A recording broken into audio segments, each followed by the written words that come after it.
Thanks for joining us on this beautiful Sunday. Sun's coming out finally. There'll be a few jumping in, so I'll just monitor that and let them in as they join in.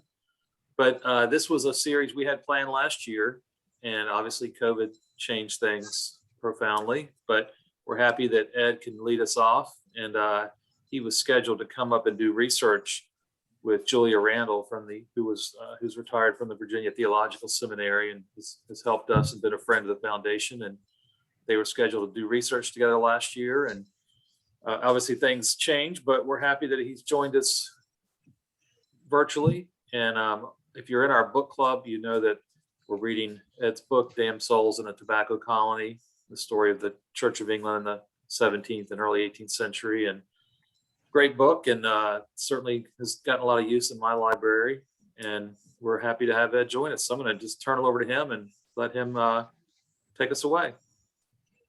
Okay, thank y'all for coming out this afternoon or turning on your Zooms. Can y'all hear me? Mm-hmm. Am I loud enough, Robert? Yes, I have earbuds in, but it seems everybody give me a thumbs up if it's loud enough, please. Okay, I think we're in good shape. Okay, that's fine. I'm going to start this by going actually to 1980 with a movie some of you all may be familiar with, The Blues Brothers. And in that film, Jake and Elwood Blues were getting the band back together so they could help the nun raise money. Or as Jake and Elwood put it, we're on a mission from God. So too were the settlers in early Virginia. The venture's leaders, if not all the colonists, believed that God, the particular friend of England, wanted them to settle North America. The English, in fact, understood themselves as the early modern Israel, the chosen people of God. And they had proof. Proof, mind you, that you likely had to be preconceived to believe. One author suggested that the Thames ran from England under or through the Atlantic and reappeared in North America as the James River. Another supporter of colonization thought that God's very organization of the natural world, placing North America so that it seemed to stretch out itself towards England only, gave evidence to those willing to see this as proof of God's intention that England settle the continent.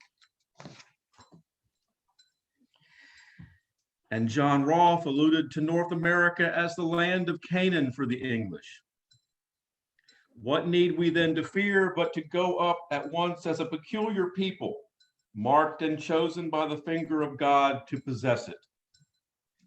North America was their promised land, and despite what you may have learned in school, the church and religion played a significant part in the life of the Virginia colony. Listen to Captain John Smith writing in 1631 as he described one of the colonists' earliest worship spaces. We did hang an awning, which is an old sail, to 3 or 4 trees to shadow us from the sun. Our walls were rails of wood, our seats unhewed trees, till we cut planks. Our pulpit a bar of wood nailed to 2 neighboring trees. In foul weather, we shifted into an old rotten tent where we had few better. This was our church. We had daily common prayer morning and evening, every Sunday 2 sermons, and every 3 months the Holy Communion. Think about that for a moment. 2 prayer book services each day and 2 sermons on Sunday, morning and afternoon. To understand the Church of England in early Virginia, the essentials, I think we said, we need to understand first what an established church is. And Robert, could you share that on your screen?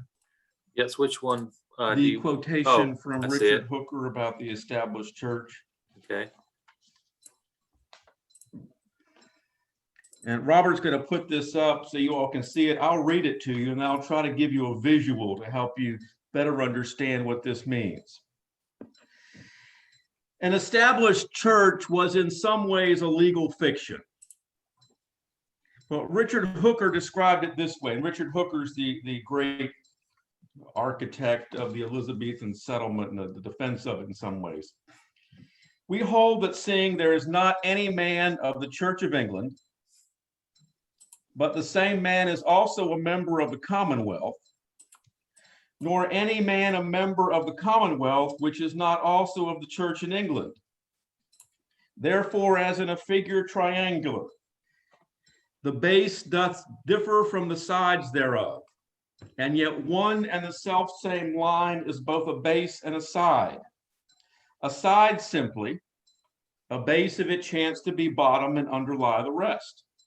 So albeit properties and actions of one kind do cause the name of a commonwealth, qualities and function of another sort the name of a church to be given unto a multitude. Yet one and the selfsame multitude may in such be both, and is so with us, that no person appertaining to the one can be denied to be also of the other. What he means by this is the body politic, this triangle. If this side is the base, the people in it are the church. If this side is the base, the people in it are the commonwealth. So the established church and the commonwealth are linked together in that way. And having an established church was the idea that there was one church that the government favored. You could have other churches if they got permission. It's not the same as religious toleration. Religious toleration is the idea that, you can have all sorts of churches and the government's not going to get involved. So as England's established church, you can take that down, Robert, I think. As England's established church, the Church of England accompanied the settlers to Virginia. And when they successfully planted a colony at Jamestown in 1607, the church was a necessary part of that venture. The church first charters granted to the Virginia Company of London, in fact, assumed this and instructed colonists to abide by the practices of the Church of England in all fundamental points. The Virginia Company took these obligations seriously, although its members had goals more modest than transferring English ecclesiastical polity to the New World. The Virginia Company, after all, was a trading company with no authority over the institutional church. And the people who adventured their lives in early Virginia formed a transient and unstable population, one that likely could have not sustained the church's institutional structure. That came later in the 1620s and the 1630s. The Virginia Company's religious focus was more pastoral than bureaucratic, and the company made extraordinary efforts to provide for the spiritual need of Virginia's colonists, establishing a ratio of clergy to people that exceeded that of many contemporary English parishes. Missionaries hoping to go to Virginia had to pass a rigorous selection process, the highlight of which was a sample sermon preached before the members of the company. And then they would vote to approve whether the person was a good enough preacher to be sent to Virginia. As God-centered as other English people of the early modern period, settlers demonstrated a wide array of religious beliefs, some fairly traditional, others that bordered on the occult. Supernatural forces permeated their world. They believed in an immanent deity who revealed signs of his favor or disfavor in everyday acts. One young man bound for Virginia indicated that the breeze filling the sails of his vessel bore evidence of the divine will. We having the wind fair, that messenger of God, hoised up sail this day and sailed some part of our journey. Michael Laffworth, another traveler, expressed more conventional beliefs similar to the prayers offered in Virginia's makeshift church when he arrived in the colony in 1621. Thanks be to God, I have escaped sickness at sea. Other people Find a couple of different places here. Other people.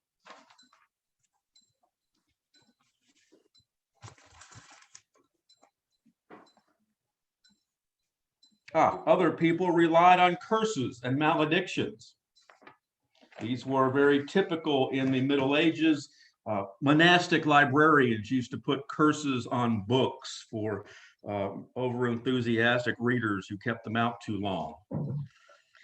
Plagued by boundary disputes, a man on the Virginia Eastern Shore concluded, a petition to the county court with a familiar Deuteronomic malediction. Cursed is the man that removeth the marks of his neighbor's land.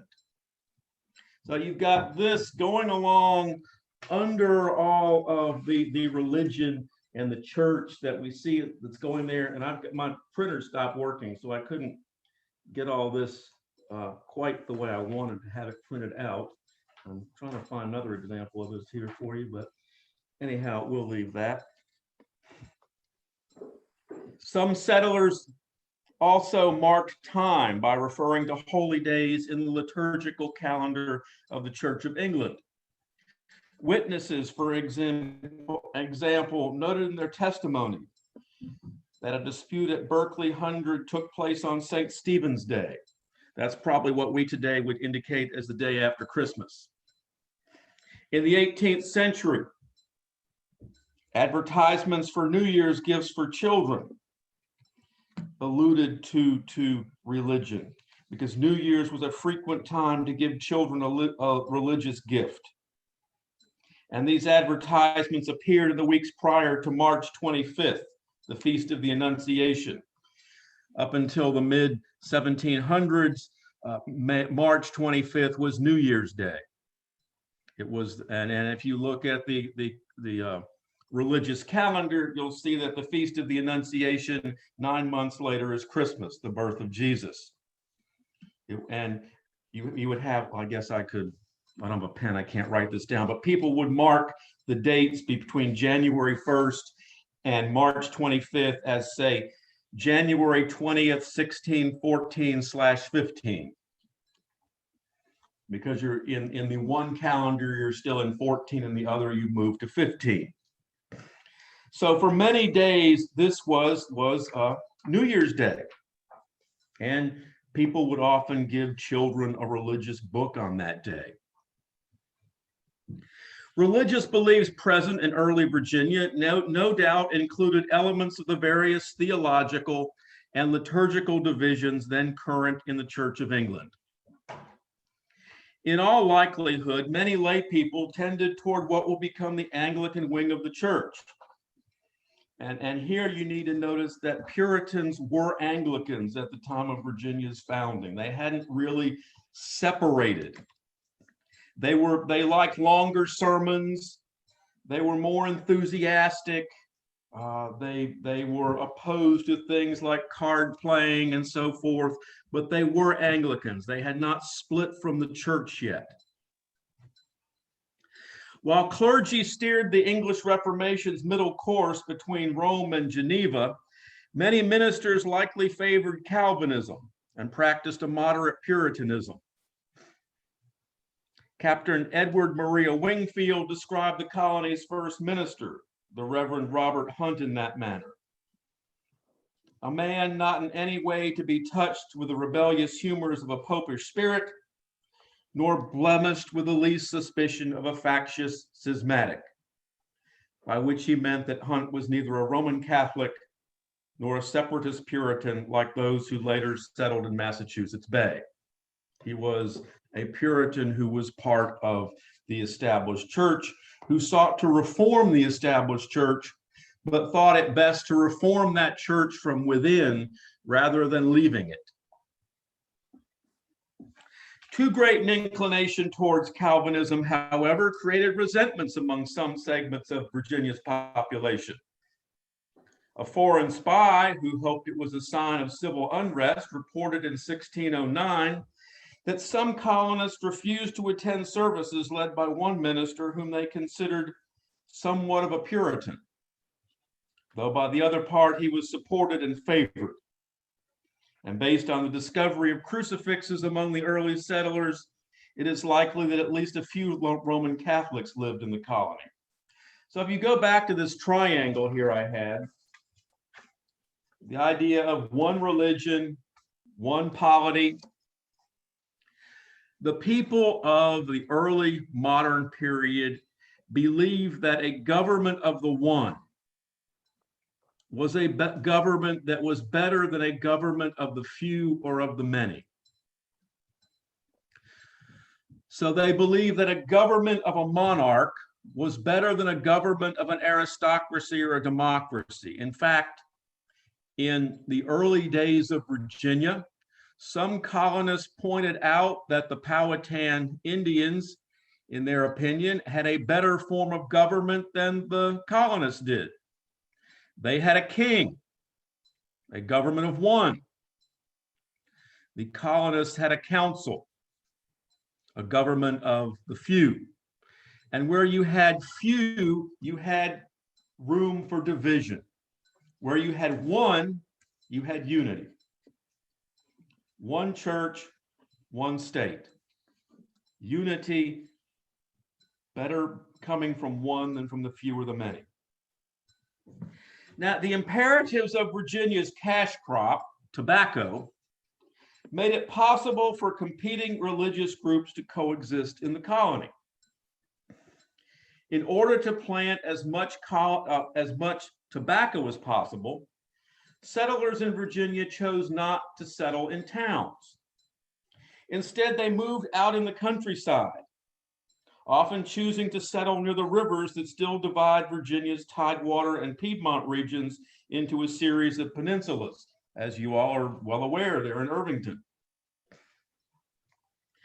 Governor Francis Wyatt found this accommodation to tobacco culture worrying.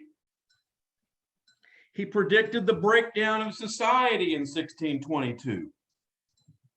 The colony's settlements, he claimed, were so dispersed and the people so stragglingly seated that they were not only bereft of the friendly commerce and mutual society one of another in religious duties, the first fruits of civility, but were also disabled anyway to provide for the common safety, either against foreign or domestic invasion. The carefulest charge of Christian charity. What Wyatt viewed as a threat to religion and security also made it possible for people of different religious persuasions to settle far enough away from each other to avoid regular contact and conflict. So over in lower Norfolk, in Nansemond County, a number of Puritan groups settled, where they were largely left alone for many years. They settled over on the south side of the James in what will become Nansemond County, as one Anglican minister put it, in their place, away from more conforming Anglicans. So you've got all this space and everybody can kind of get along because of that in this one polity. A minister referred to Virginians who settled out along the rivers as hermits. And you've got to understand that in the early 1600s, when you claim that someone's a hermit, or you claim that Native Americans are led by priests, those are slurs for Protestants. That's not a neutral description. By 1619, when the colony's first General Assembly met, Virginia was moving toward permanence, and the legislature began to set formal rules for the colony's Church of England.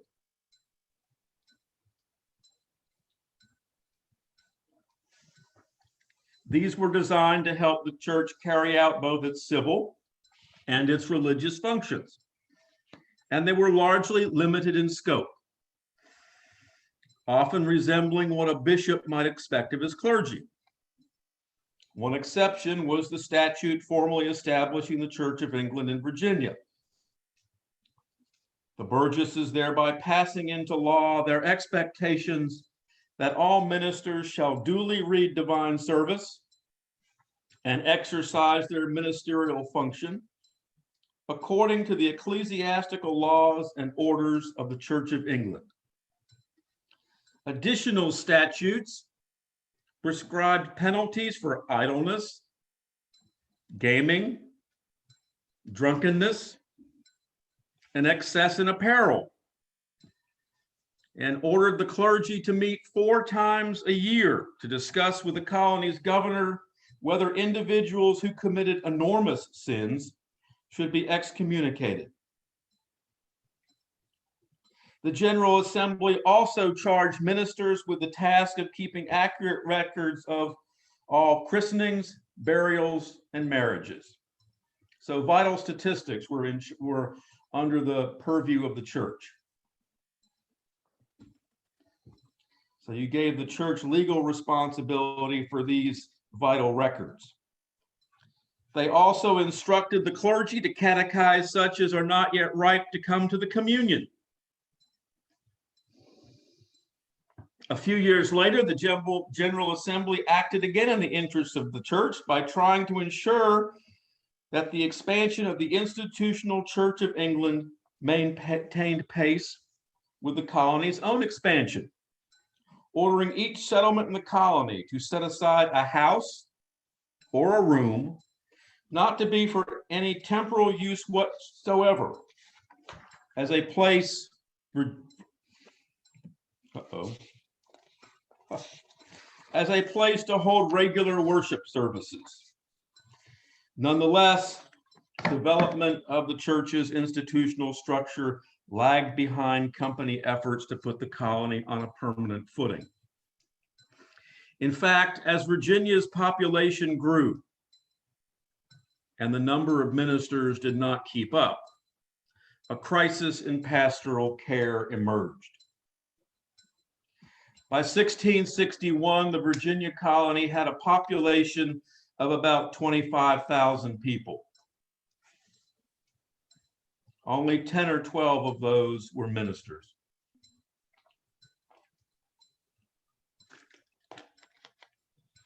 By 1697, the population had grown to 63,000. But only 22 of the colony's many parishes had ministers at that point. In 1628, when the colony's new governor, John Harvey, arrived, he tried to follow the English government's instructions to be careful to appoint sufficient and conformable ministers. Conformable meaning being part of the established church. To be careful to appoint sufficient and conformable ministers to each congregation that may catechize and instruct.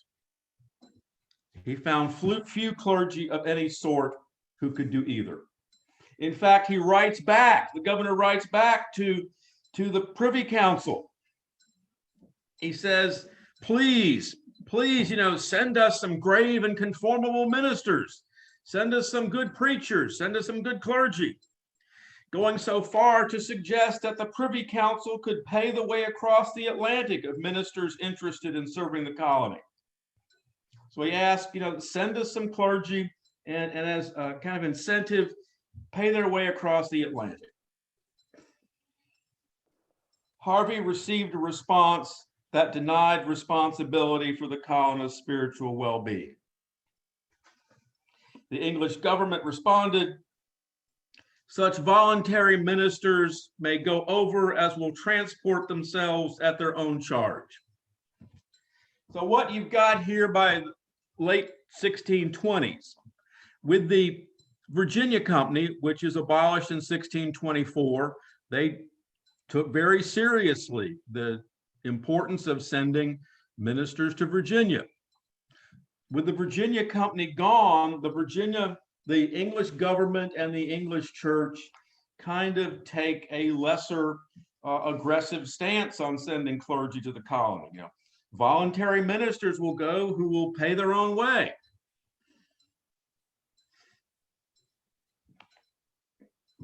Virginians tried hard to fill their empty pulpits. Some colonists wrote to friends in England and asked them to recruit suitable ministers. The General Assembly offered financial incentives, both to ministers willing to come to Virginia and to citizens who successfully recruited ministers to serve a parish in the colony. The General Assembly offered ministers a tax break for themselves and up to 6 servants. To individuals who recruited someone, the Assembly offered a reward of 20 pounds of sterling and reimbursement of the cost of transporting, the minister from Virginia to England. And then other people came up with more creative solutions. Governor William Barkley had perhaps the most creative solution.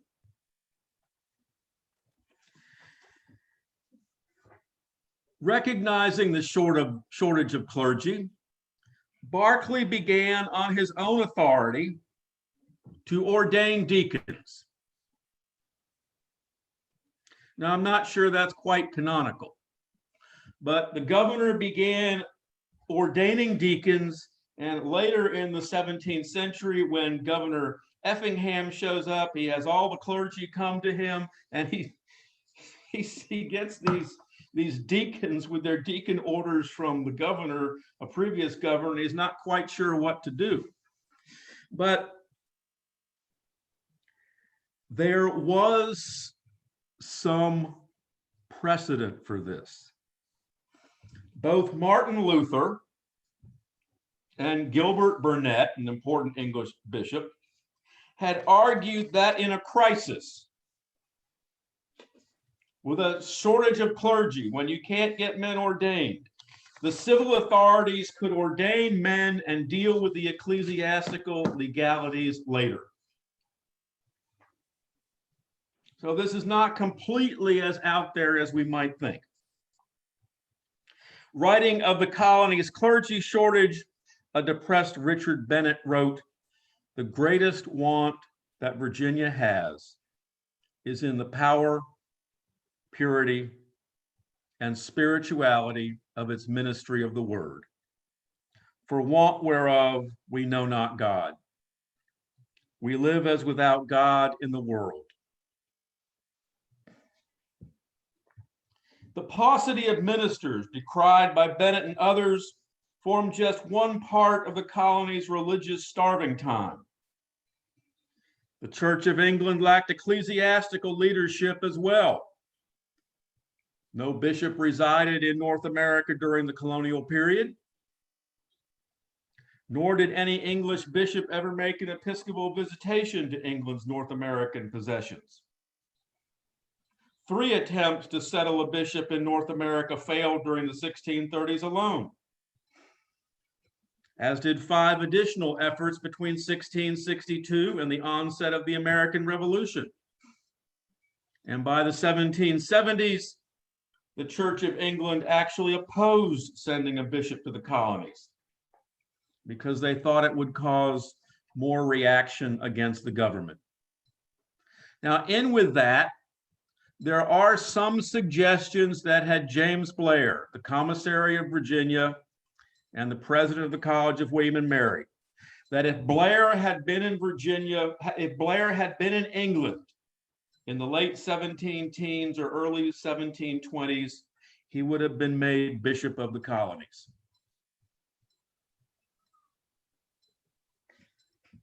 Now, this leads to a question that some people often raise. What about confirmation?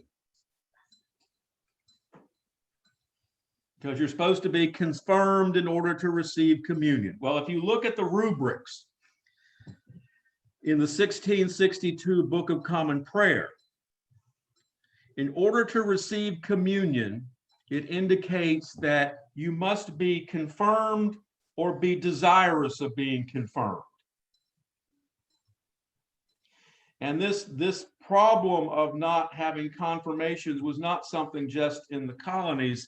Many English bishops didn't actually live in their sees at the time, so they were kind of absentee bishops. So confirmation is in many ways more important in some ways in the current era than it was in the early modern era. And there's examples even into the 1800s of some Episcopal priests being ordained in the morning and then confirmed into the Episcopal Church in the afternoon. Perhaps the wrong way of doing things. Transplanted imperfectly to Virginia, the church struggled to meet the spiritual needs of its parishioners. The absence of ministers often forced lay readers to take their place by leading prayers and reading sermons from the published works of English divines or from the Elizabethan Book of Homilies. The absence of a bishop also meant that colonial men seeking holy orders had to make a dangerous crossing of the Atlantic to be ordained by an English bishop, and another dangerous crossing to return home. And about 1 in 5 men who undertook this voyage died either on the way back, or of disease in England. And then if you showed up at the wrong time of year, you couldn't get ordained. You could not be ordained during Lent, and some bishops would not ordain men during Advent. And of course, the period of a year being a deacon was dispensed with. You might be a deacon for a week and then ordained, and then as a priest, and then head back to the colonies. Faced with these twin crises in leadership and pastoral care, the colonial laity began to take a larger role in church governance than traditionally occurred in England, ultimately developing a system that led to lay control of Virginia's Church of England.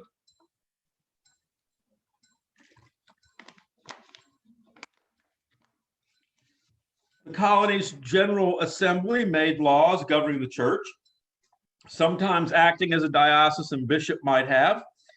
At other times, the General Assembly acted as an administrative unit, defining parish boundaries, creating new parishes, setting clergy salaries, 16,000 pounds of tobacco by the end of the 17th century, although people often contributed their worst quality tobacco to the church, and the quality of tobacco grown in different regions of the colony differed in quality.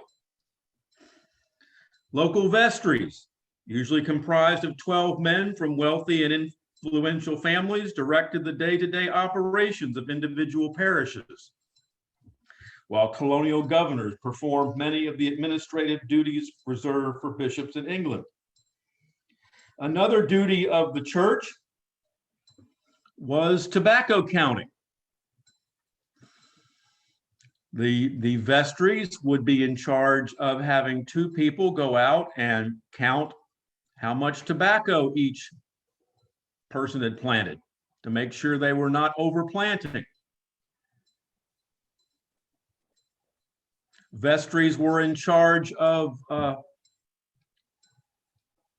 social welfare,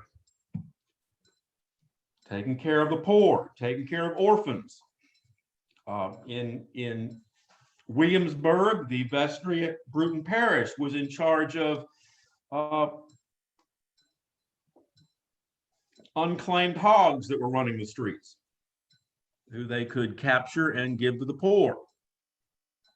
Another very important duty of the churches was to walk the bounds of every person's property.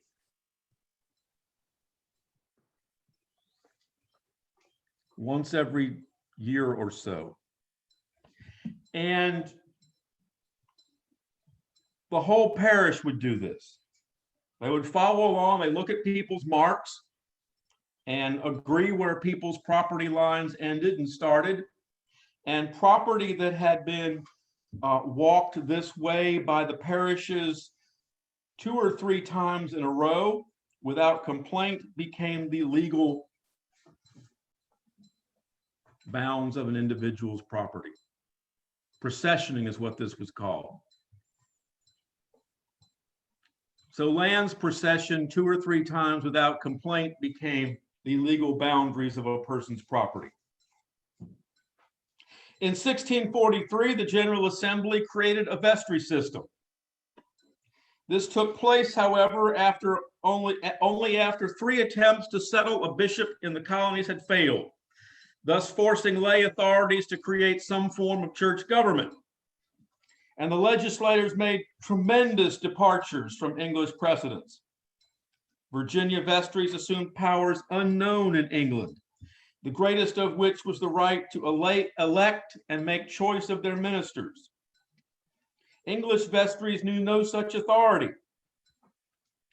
Later in the century, with the practice entrenched, the Bishop of London denounced this vestry power, claiming that the vestries there pretend to exercise an arbitrary power over the ministers themselves.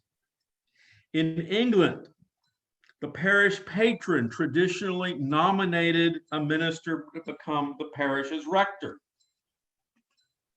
The diocesan bishop then inducted the man into his position, a status the pastor enjoyed for life, like tenure, barring the commission of gross offenses. This relationship between parish and pastor developed very differently in Virginia. Despite instructions from the king directing vestries to prevent ministers to the royal governor for induction, the lack of a bishop forcing the governor to do this, vestries in colonial Virginia acted independently and generally refused to abide by these instructions, choosing instead, in the words of one contract, to hire ministers from year to year. Ministers referred to the vestries as plebeian juntos. Vestry responsibilities extended far beyond choosing clergy. In fact, vestry responsibilities were changing in England. A vestry used to mean the regular meeting of the entire parish. The entire parish would get together to discuss how to maintain the church property. But all of that began to change in 1598 when vestries became responsible for the parish poor as well.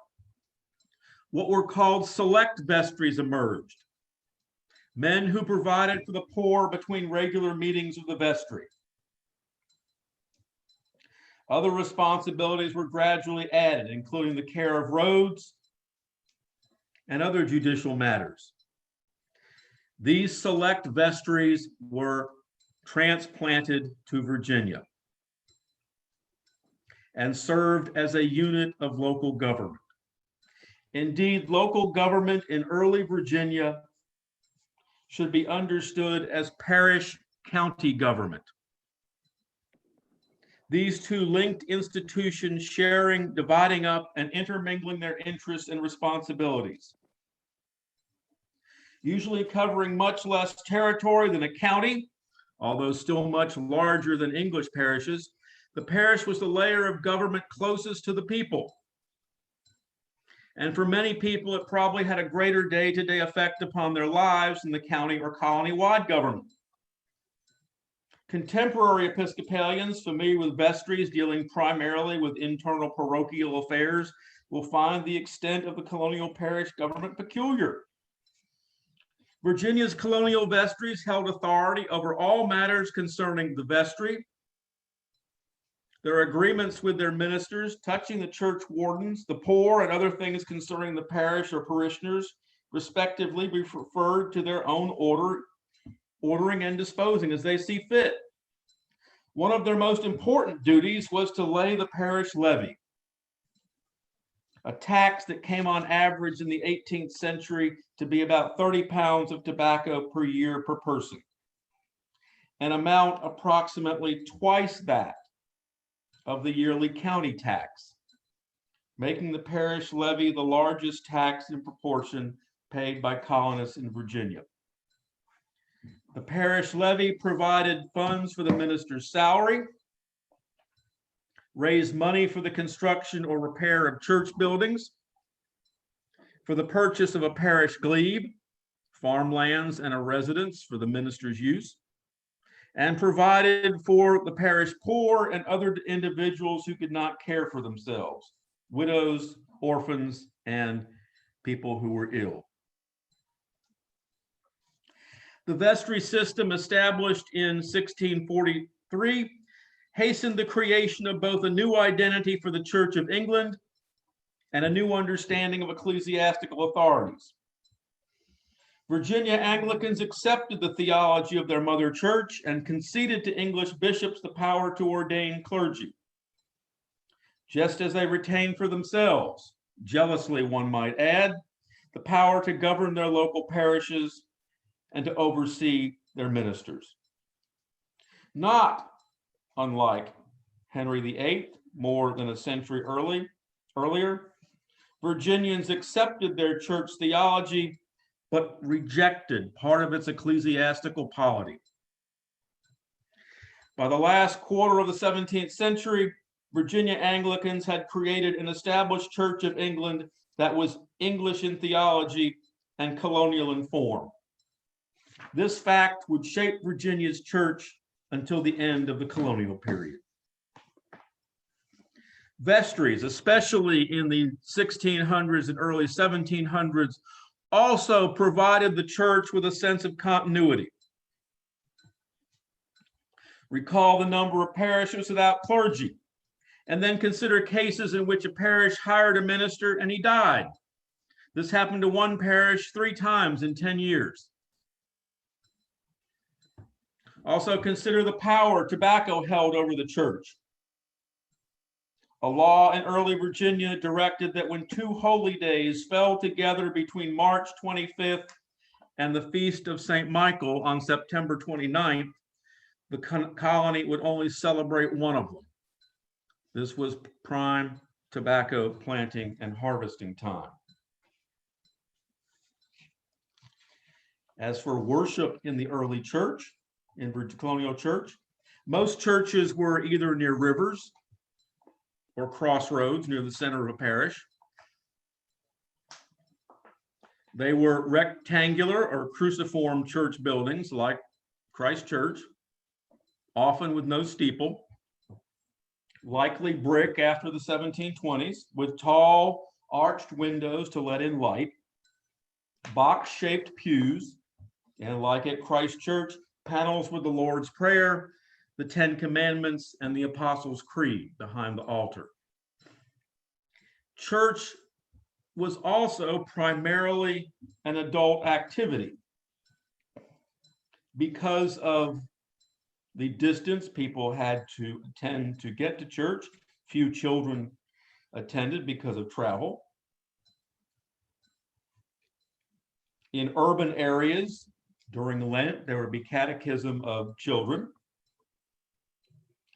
And something else, since this was a herd experience, you wouldn't have had, like you have today, when a reader is reading the lesson and turns the page, the whole congregation turns the page and you hear this rustling. This was a shared herd experience. So people who were deaf did not have to attend church. There are, in fact, court cases where someone is hauled into church for lack of church attendance, and they say they're deaf, and they say, okay, then you don't need to go to church because you can't hear what's going on. More men than women attended church in the early period. Pews, people often brought foot warmers or put in their own stools or chairs. They would be high so you could keep out drafts. The closer a pew was to the pulpit, the more prestigious it was.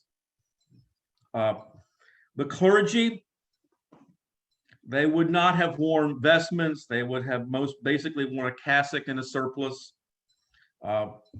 Many people, as you go further the back country, may never even have encountered a priest.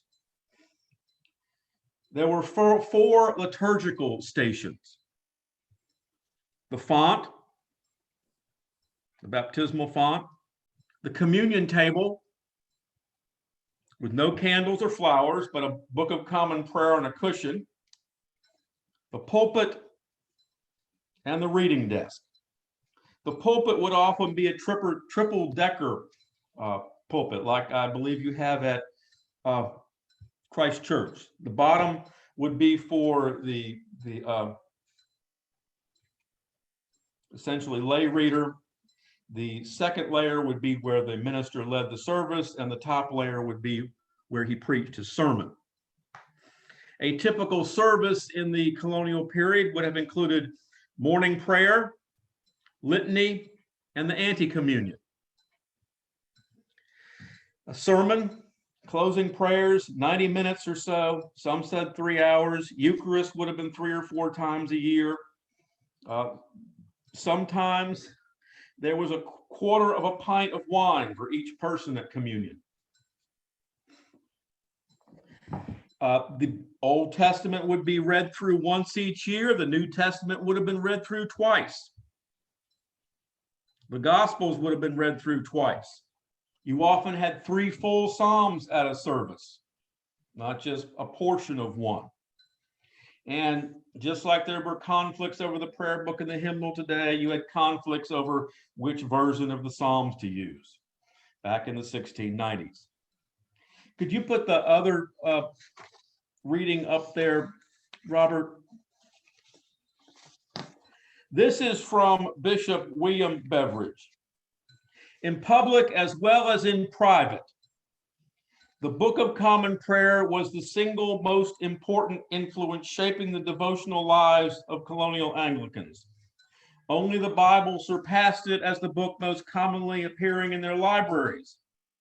Its liturgy, repeated at public worship and read each day privately by many individuals, it provided a constant source of structure for the spiritual life. Congregations and individual worshipers in private repeated the Apostles' Creed and the Lord's Prayer at each office. And in the lessons appointed for each day, the Bible was read through each year. The Anglican liturgy, in fact, echoed the Bible, with many of its prayers crafted from the words of Holy Scripture. Day after day, week after week, the Book of Common Prayer gave voice to the same themes and the same words that called the faithful to repentance at every office and offered them the means of grace. By repeating the same words at each office, and by using the same words week after week, the set liturgies in the Book of Common Prayer were intended to work a gradual transformation in the lives of people. Anglicans placed little emphasis on a conversion experience, and their style of worship reflected this. Both as a devotional work and as a service book, the Book of Common Prayer aimed less at conversion than at assisting the presumably converted to maintain and deepen their faith. It served as a liturgy for a people thought to be Christian by virtue of their membership in the English Commonwealth. William Beveridge, a late 17th century minister and sometime bishop, explained in his discourse entitled "A Sermon Concerning the Excellency and Usefulness of Common Prayer, the Design of Prayer Book Worship to Form and Order the Lives of English Christians." This process, however, occurred slowly, a gradual rather than a sudden and dramatic change like that experienced by the Apostle Paul on the road to Damascus. Because the set prayers worked this transformation through sound rather than through the more immediate agency of sight, necessity demanded the frequent repetition of the same words and phrases.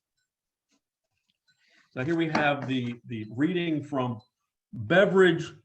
In order to our being edified, so as to be made better and holier, whensoever we meet together upon a religious account, it is necessary that the same good and holy things be always inculcated and pressed upon us after one and the same manner. For we cannot but all find by our own experience how difficult it is to fasten anything that is truly good, either upon ourselves or others, and that it is rarely, if ever, effected without frequent repetitions of it.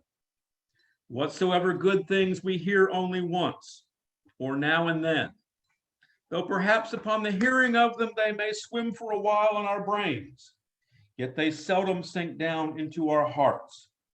so as to move and sway the affections, as it is necessary they should do in order to our being edified by them. Whereas by a set form of public devotions rightly composed, as we are continually put in mind of all things necessary for us to know and do, so that it is always done by the same words and expressions, which by their constant use will imprint themselves so firmly in our minds that they will still occur upon all occasions, which cannot but be very much for our Christian edification.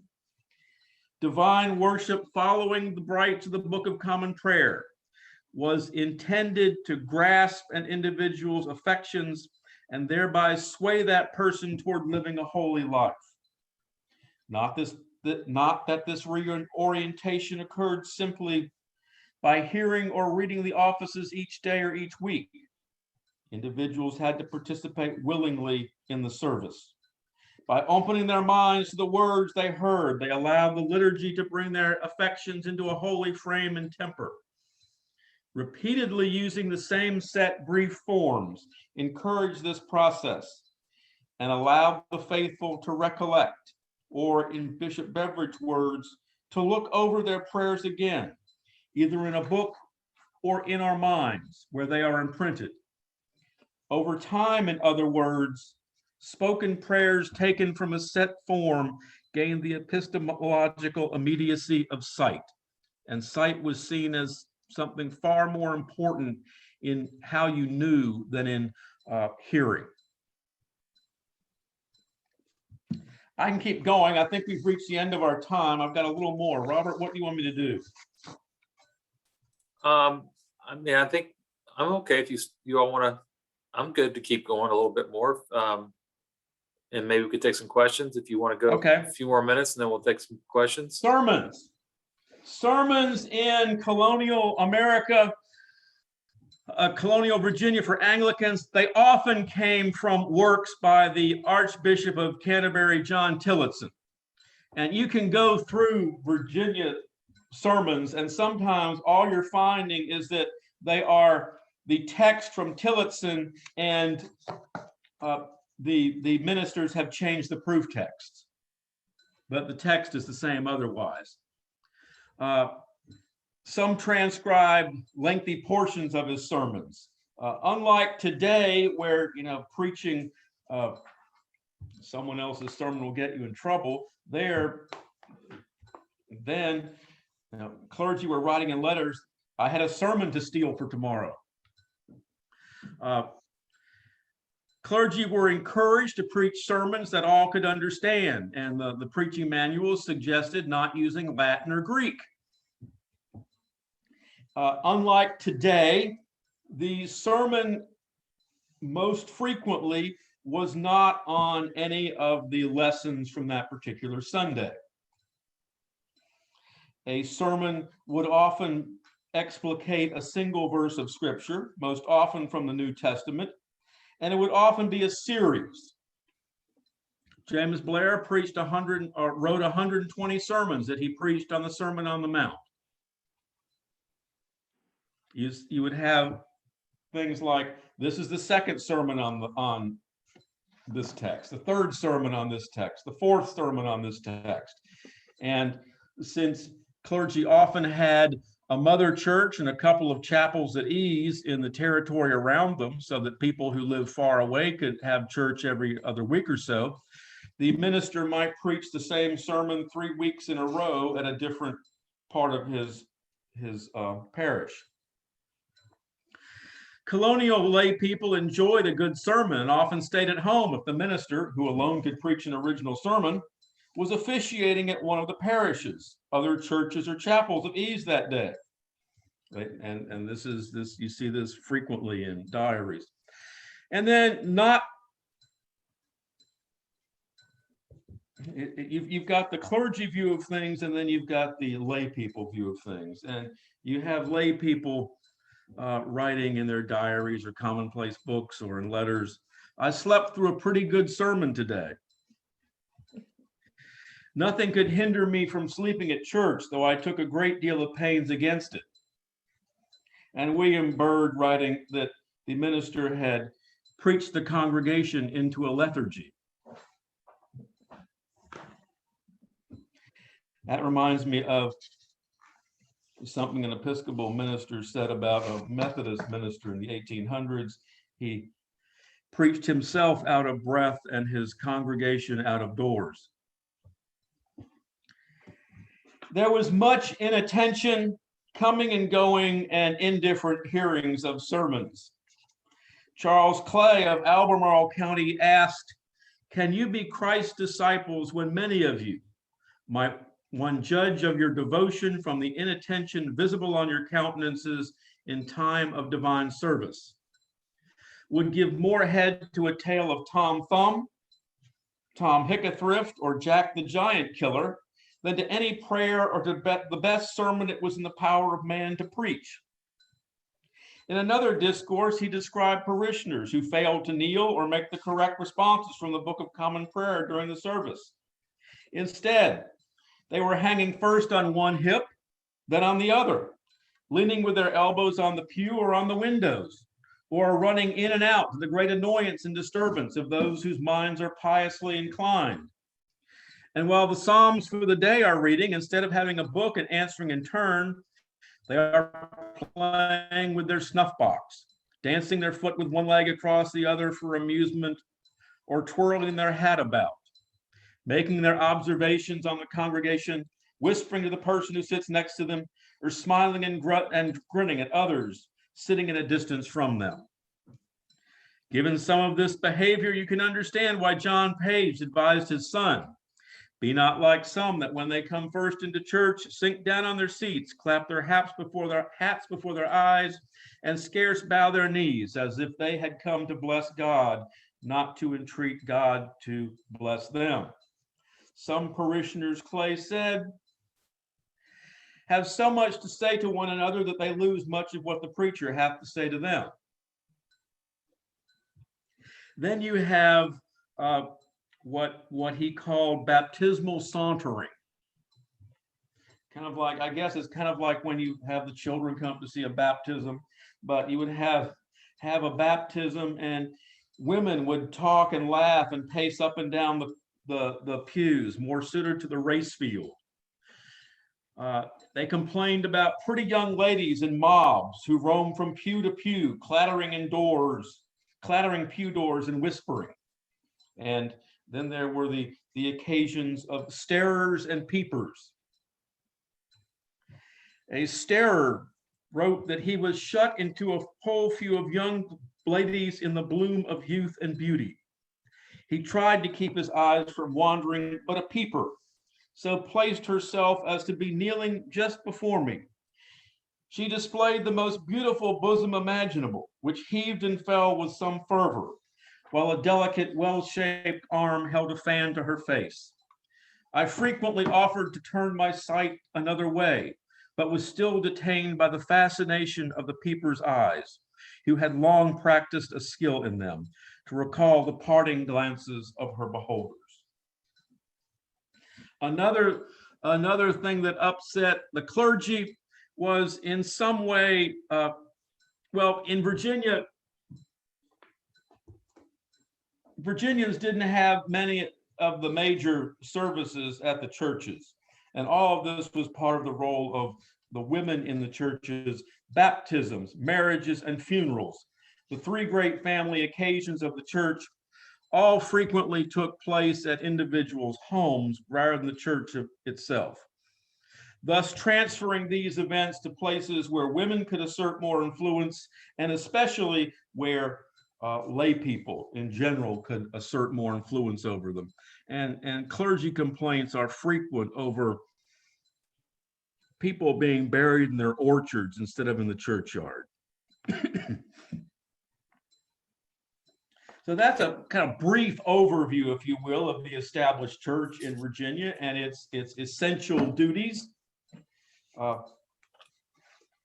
If you have questions, I'll be happy to try and answer some of them.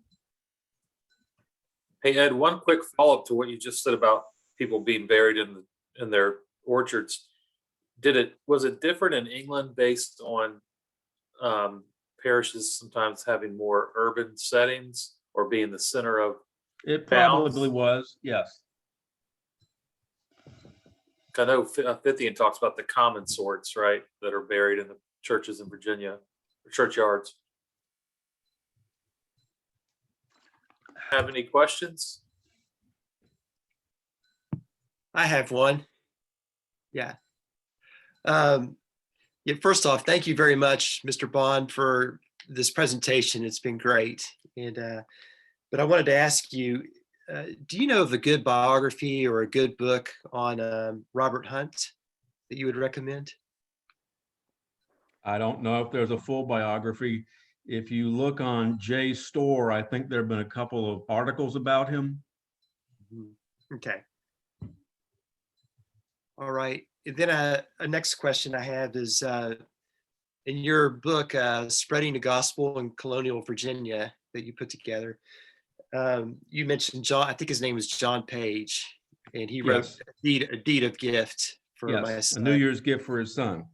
Yes, that's tremendous, by the way. And but I wonder how Calvinistic was John Page. If I don't know if you would know. Oh, the I answer. don't think he was. I mean, one of the key things you see that suggests he's not Calvinist is he says, if I recall, that Jesus was crucified outside the city gates so that anyone could come to him. That's suggesting an unlimited, that's not suggesting a limited atonement the way the Calvinist was. That's suggesting an open-ended atonement. Okay. All right. John Page was a fairly Anglican guy. All right, great. Thank you. Okay, you're welcome.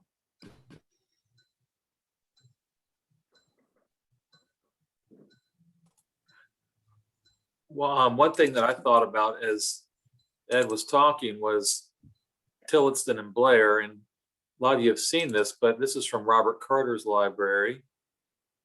Let me find this. That's his personal copy that he had writes on the inside. You can't see it. It came in August 1707, I believe, or 1709. There it is, 1709. And he also had this gift from James Blair, Blair's sermons. You can see Carter's signature there at the top. And as Ed said, their diary entries, and Carter talks about staying home and reading Tillotson sometimes when he didn't go to church. But it's neat to see those books with his signature on them. Now, Blair's sermons would have been original because he was writing for publication. Okay. He wouldn't have been cribbing from some English preacher. So how many, maybe a bad question, but how many sermons do we have from colonial Virginia clergy that survive?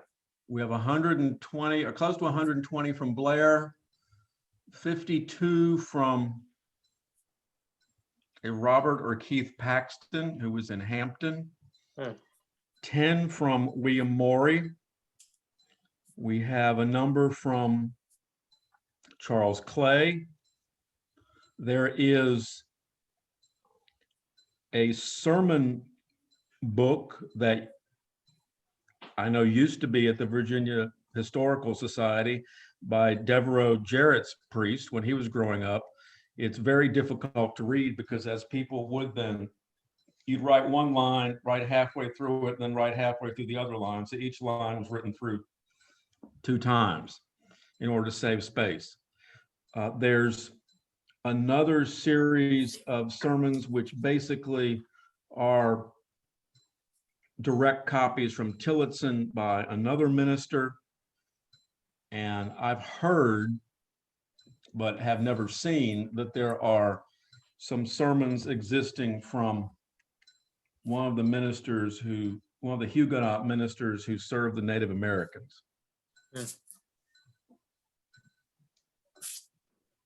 There's rumors that those exist. Yeah, we don't have any from our minister. We just have one reference in, I think it's in Meade, old churches, and one of David Curry's son has a sermon in front of him, but it's like you said, it's from a it's on one verse, I guess, right? He's Right. going, and I forget the verse, but we'd love to, it'd be nice to have that sermon if we could, but that's the only There's mention of also it. apparently in the James Morey collection of sermons, when it was sold, the description indicated that there was an anti-slavery fragment as well, but that does not seem to have been purchased with the sermons. So we don't know what happened to that, if it ever existed. It'd be nice to find it. We had one question via chat, Ed. Is there a way to purchase a signed copy of your book or send a blank book plate with a SASE? Oh, I don't even know what an SASE is. I suppose I have no idea how to do that. How would we do that? I guess Self-addressed stamped envelope, I think. if Maybe. you could, I guess what might be best would be for me to see if you could send something to, if you want the book itself, if you could send stuff to Julia Randall, and then when I'm up there in Richmond in June, I could sign some things and send them back. Okay, we have some copies too. We order for our book club. So send us an email, James, and if possible, we could send the book to Ed to sign and then to mail to you. If that's one way too, maybe. But we do have copies of it for our book club. We're reading that book Oh, okay. for our next meeting. So one thing that I'm curious about is the Puritans that were down in south of the James. They we know John Carter was there before he gets to Lancaster. He's in Nansemond, and I've seen that.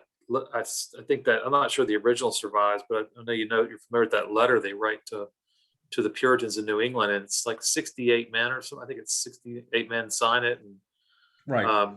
but the person who found it in the 19th century, I think, only listed the first three names, so we don't know if John's one of those who signs it. But it's interesting because his first land that he gets from Lancaster in Lancaster County came from Daniel Gookin, so he's familiar with all these Puritans. And later, Robert Carter has a dissenting minister teaching his kids, and they seem more flexible, I guess, than maybe they were just. They're far more flexible than you may have been led to believe. So they're around these people, right? They're exposed to them. Right.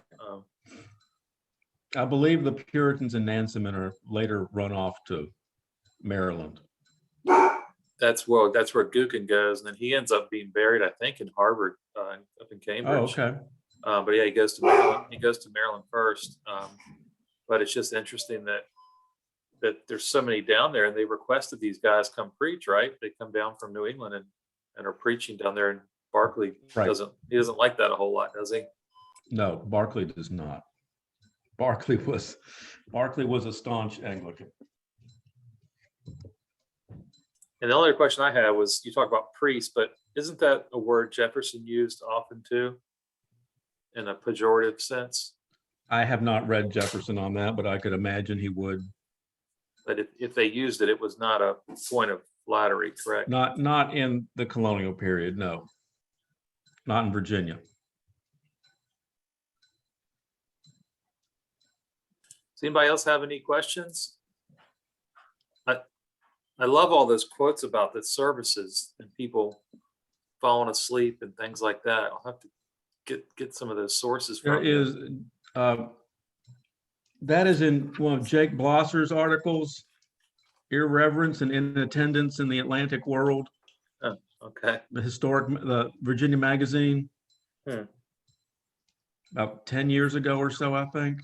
Irreverence and attendance. I think it's Irreverence and Inattendance, or inattention or irreverence or something. Just look for Jake. Let's look for Blosser, and you'll find the various articles. BLOSSER. BOLOSER. SER. Okay. I have a question. You were talking about some of the offenses, and I was just curious as to what an excess of apparel would be. Oh, that's, you had essentially, you have one minister who gets in trouble for wearing blue Oh, because blue was not a color clergy were supposed to wear. And he says he was too poor to buy anything else. If you see, for instance, you had what were called sumptuary laws, laws that governed what different classes of people could wear. And one of the best examples would be for you to think of your idea of the Puritans, all in black and white. Well, black and white was what the elites wore. The regular people would have worn fall colors like russet or dark green or brown or something like that. So an excess in apparel meant you were dressing inappropriately for your station. thank you. Now, Ed, is it true that if ministers had surpluses, I know John Bell says he has everything he needs except for the surplus in 1724 in his report back to the bishop, but is it true that they would take the surplus off as they ascended the top level to give the sermon? Is that accurate, or is that? I do not know.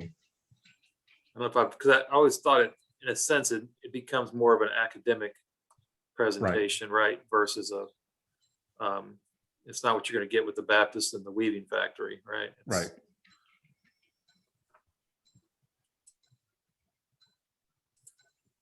Anybody else have any more questions?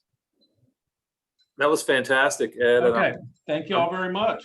Thanks so much, and I hope you all can join us for our next talk, and it will be in person. And I think the restrictions have lifted, and people are vaccinated, and so our speaker's looking forward to joining us. And it's nice to see real people in person. This talk just reaffirmed my belief that I would not have made it in the 18th century. Not only can I not dance like Vivian said, but my moral transgressions, I think, would have had me in the county courthouse. If you want to see why people may have been reluctant to receive communion, read the exhortation to communion that was read the week before communion in the 1662 Book of Common Prayer. It's pretty threatening. Yeah, most people were not taking it, right? Many people would not, especially men, would not receive communion until they were dying because they thought they'd sin after they'd received communion. Washington rarely received communion. In fact, on communion Sundays, George Washington would stay for the first part of the service and then leave and send a coach back to pick up Martha. She would stay for communion. Interesting. All right, guys. Well, thanks so much, Ed. Hopefully, let us know when you're in Richmond. If you're down our way, we'll catch up, and I'll be in touch with. I'll email you, be in touch with you about the book, and we can somehow get it arranged for you to sign it and get it to our participant. And if anyone wants to another copy of the book, and our readers, Kathy? Do you know the date for the book club that we're discussing Ed's book? I know I should know that. Or Ronnie, if you're there, does anyone know the date? May 18th. May 18th. May 18th. That's right. Okay, so if you're interested, May 18th. get a copy, and we're going to discuss Ed's book. And it's certainly great work for us, and it has some relevance for some of our 17th century guys, including one who Ed, you probably know, but he was a Presbyterian. Andrew Jackson was preaching there too, and things are just like you said, they were in need of clergy. But so join us for that, and if you need information on that, you can email Nat in the office and get you information on the book and the readers. I see now. Self-addressed stamped envelope is SASC. Okay, I figured it out. Okay. We can do that. Yeah, we'll get a copy done to you, and then you can forward it on to him, and that'd be great. Okay. Thanks for joining us on Sunday. Best to everybody, and I hope you all enjoy the sunshine. Thank y'all. Definitely. Take care. I'm going to end this. Thank you. Bye-bye.